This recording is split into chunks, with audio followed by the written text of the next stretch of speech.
the midot, how to respect the person, kavod tamid chachamim, how to respect the tamid chacham, how to respect the boys who are sitting there learning Torah, on right near Dil Shul, the Dil Kolel. And the truth is, ever since the time of Charles to depart from us came, the truth is, many other factors, many other things parted with him. The unbelievable environment that they had in Dil Shul left with him. And so you have a responsibility to continue that in his memory.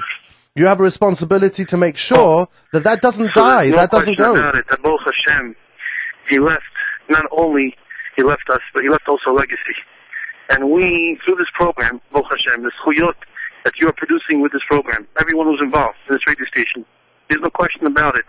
It's true, not everyone who's listening right now to the radio knows what Mr. Serouya is. But what we do know is that he was a Ben Torah and someone that we have to follow this type of hanhaga, type of leadership that he represented, what he stood for. And that's our job.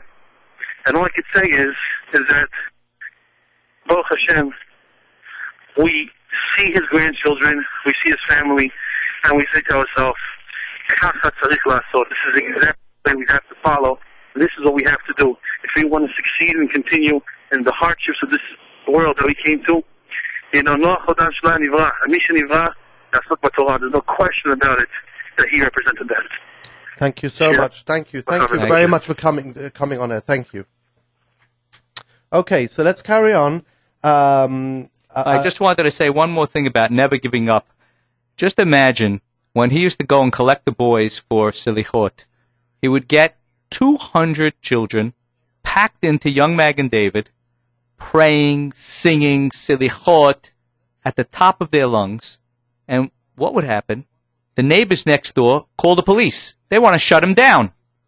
The two officers come in, and they go straight to Charlie-Serouya. You have to keep these kids quiet. The neighbors are complaining.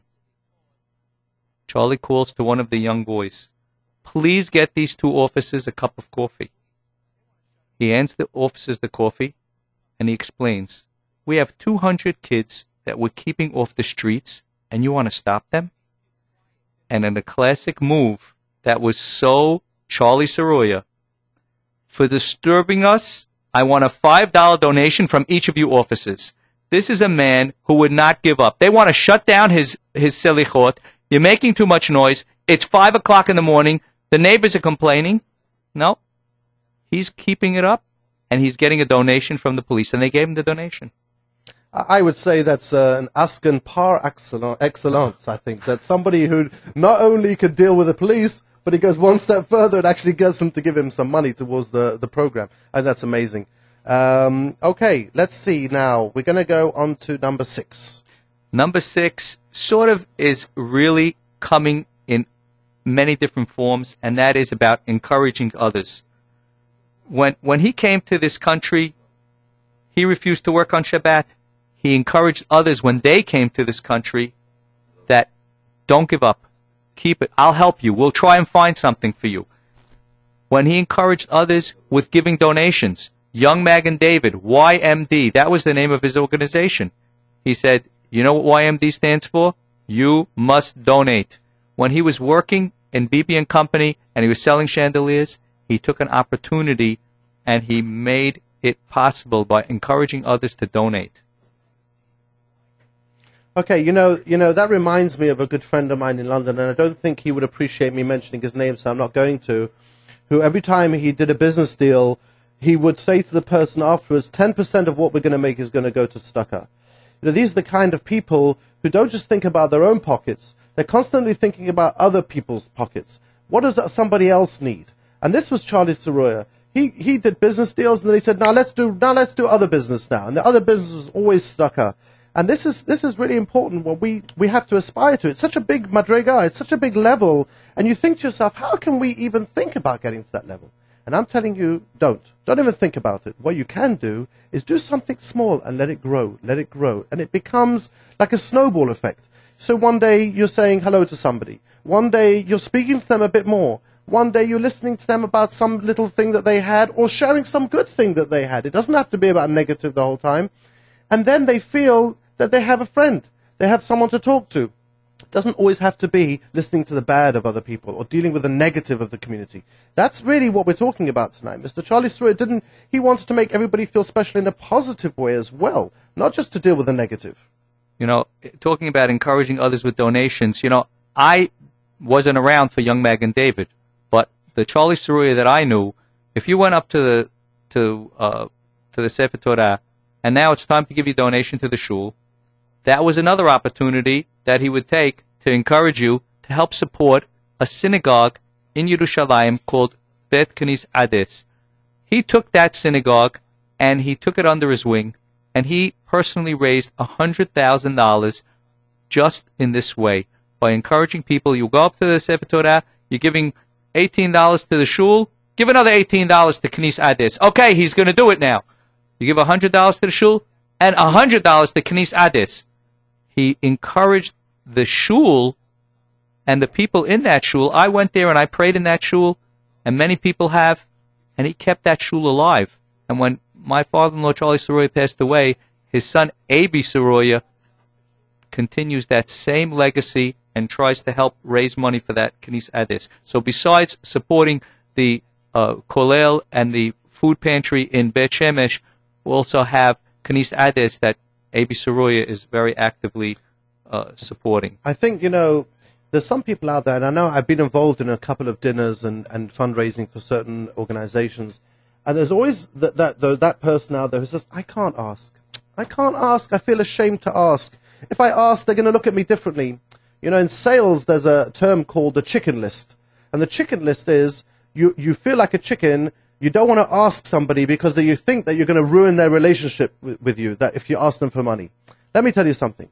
There are enough charities out there who are struggling every day. Yeshivot, organizations that are helping teenagers, shuls, they all need money. Don't be a chicken. Go out there and ask them. You won't ruin your relationship. And I'll tell you a story, a very quick story, of somebody who had a friend who was a very wealthy person, billionaire. And he used to raise money for his children's school, but he never went to ask this billionaire. It was a good friend of his. He thought, if I'm going to ask him, he's only going to think I want him for his money. So what he did was, 30 years later, he went to him and he said to him, you know, when I was involved in all those charities, I never came to ask you because I was scared that we was going to ruin our relationship. And he said, what, are you crazy?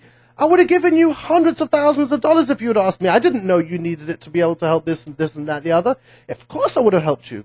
We can't be scared. We have to take a lesson from Mr. Serouya and from other people like him who go out there and they say, no, come on, let's help. They're not afraid because their relationships with people are real.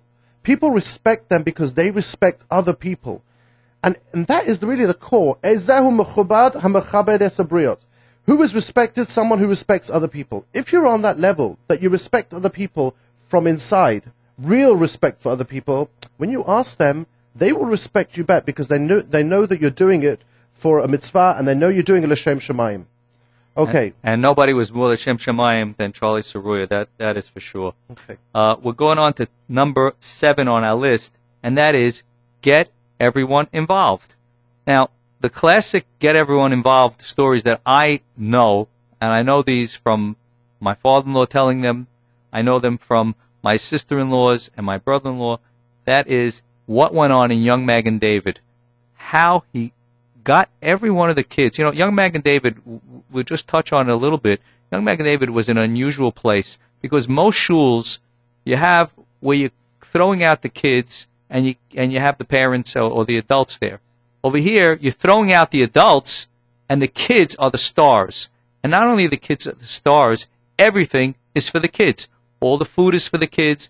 It's not where, hey, you kids, wait until the adults sit down. Hey, you kids, wait until the adults get to eat. No, over here, you adults, out. This is for the kids. This place is for the kids. And all the kids got involved. How did they get involved? When it came to Sukkot or Seudah Shalishit, the girls, the boys, they would help prepare the foods, bring in the soda. And, of course, he got donations because we're talking about donations. My father-in-law, Charlie-Serouya, would write beautiful letters. He would call up people, and he would get donations for cases of soda, cases of tuna fish. He got, the classic stories of station wagons that he got donated, all those things for the kids. That's who this was for, and he got all the kids involved. How do you get the kids involved? You get them involved in any which way that it was appropriate for them. Whatever their age-appropriate activity, that's what he would get involved with. Another way to get that he would get them involved was giving them a job that they felt special for. Not just in the shul there, but there was one young boy. He told him, "You're going to be our cook." Now, that guy ends up being a professional caterer. In the end, he becomes a professional caterer. Maybe the whole thing started from Charlie-Serouya having that confidence in him and telling him, "Jimmy, you're going to be our cook." And Jimmy turns out to be a professional caterer. You know, I find that people who work with other people, l'shem shamayim, get a special siyata d'shmaya to point that person in the right direction. And I think that I know that personally, I can speak on a personal level, when I've helped people and I really wanted to do it for the sake of that other person, words have come into my mouth. And I think to myself afterwards, hey, that was good. That was amazing. How did I ever think of that? And I remember one such story, which I'll tell you, of a guy. I'm going to be very careful what I say because it's quite graphical, but he was a priest in the Church of Satan. He was a Rov's son who was a priest in the Church of Satan. Wow. And they made karbonos, they made offerings in this church. Wow. And he was also a biker in the Harley-Davidson Chevra, right? That goes good together. Yeah. And he had tattoos all over him. And I remember sitting with him in the park behind the Sheraton Plaza in Jerusalem, and I was thinking to myself, and he was telling me, what am I going to do with my life? I'm dyslexic. I'm no good. I never learned anything. I left school when I was 11. And what am I going to do? I can't read. I can't write properly. What am I going to do? And all of a sudden, 1 second, I said to him, why don't you become a shochet? You have seen blood and guts. You know what it's all about. Why don't you become a shochet? And today he shechs 1,200 chickens a day. Wow. And I'll tell you something. I don't know where that thought came from, but it was a special siyata d'shmaya which people get. Be'ez Hashem, everybody who should work l'shem shemayim, HaKadosh Baruch Hu gives it to you. And it's for sure that from what I've read about Charlie-Serouya, he had that special siyata d'shmaya. He didn't just have the push to go and help people. He had a bit extra. HaKadosh Baruch Hu helps you if you make the effort. Don't anybody out there think that they can't do these things. It's all achievable to their level. You just have to make the effort. That's all that has to happen. Just go out there and try. And that's when HaKadosh Baruch Hu sends you the extra siyata d'shmaya. Again, if you have any stories you'd like to tell us about Charlie-Serouya, 718-683-5858. 718-683-5858. We're up to number 8 in our list of Charlie-Serouya's principles, and that is make it fun. Make it fun. Young Magen David was fun, but it wasn't only young Magen David. His home was fun. Being his grandson was fun. Being his son-in-law was fun. Everything connected to Charlie because he had a gusto for life and he was effervescent. And that's our job, is to duplicate that, because that's what's going to make it fun for our children. That's what's going to make them want to be at our table. That's what's going to make them enjoy going to shul. And in fact, there's a story that they tell. Son Abi told me this story. The shul, Young Magen David, is located, and the building is still there on 67th Street. If you go there, you'll see a plaque there, and it's a plaque honoring the memory of Charlie-Serouya. And it's on 67th Street off of 20th Avenue. And across from the shul is a public schoolyard. And the kids used to play ball there. And, of course, whenever they came out of shul, they would go play ball and have all the excitement of all the things that happen in shul. And they would talk, and they would talk, and they would talk. And the non-Jewish kids that were playing ball nearby would overhear what was going on.